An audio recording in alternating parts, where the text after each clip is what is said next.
मित्रांनो बघूया आज मार्केटमध्ये कशा लेवलला आपण वर्क करणार आहे, मार्केट कसं राहू शकतं आणि आजचं आपलं प्रिडिक्शन काय आहे.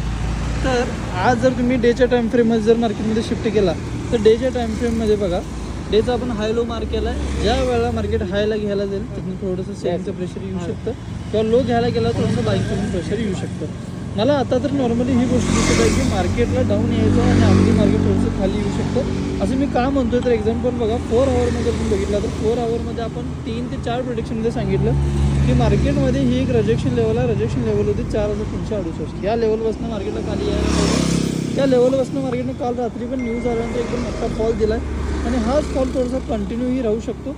हा फॉल थोडासा परत मार्केटमध्ये 4219 या लेवलला आणू शकतो. जर तुम्ही 1 आवरमध्ये जर जाऊन शिफ्ट केला तर 1 आवरमध्ये एक लेवल तयार होते ज्या लेवलला मार्केटने आता टच केलं आहे. तुम्ही बघितलं असाल तर हीच लेवल अशी आहे की मार्केटमधनं इथनं थोडंसं फॉल येऊ शकतो. अगदी आता जे चालू आहे त्या लेवलनं फॉलच येण्याचे चान्सेस आहेत आणि हीच लेवल 15 मिनटात पण सेम आहे. अगदी 5 मिनटामध्ये पण ही लेवल सेम आहे. जर तुम्ही ऑब्झर्व केला तर थोडंसं 5 मिनटात पण ही लेवल असल्यामुळे मार्केटमध्ये इथून थोडासा फॉल येऊ शकतो. जर फॉल नाही आला तर काय होऊ शकतो, जर फॉल नाही आला तर एक गोष्ट होऊ शकते जसं की हाय ब्रेक होऊ शकतो. हाय ब्रेक झाला तर हे जे फेअर व्हॅल्यू गॅप तुम्हाला दिसायला ह्या फेअर व्हॅल्यू गॅपमध्ये मार्केट थोडंसं अजून जरा वर जाऊ शकतं आणि जर खाली यायचं असेल तर मार्केटमध्ये ही एक लेवल आहे ज्या लेवलपासून अजून एकदा खाली येऊ शकतं. पण मला नाही वाटत की त्या लेवलपर्यंत मार्केट जाईल. जरी गेलं तर तुम्ही ह्या ठिकाणी जो पण असेल तो ॲक्सेप्ट करा आणि त्या लेवलला परत सेलची इम्प्रूव्ह करू शकता. अदरवाईज हा जो झोन आहे हा जरा स्ट्रॉंगर आहे. मल्टिपल टाईम फ्रेममध्ये हा झोन आहे त्याच्यामुळे मार्केटमध्ये हा फॉल येऊ शकतो.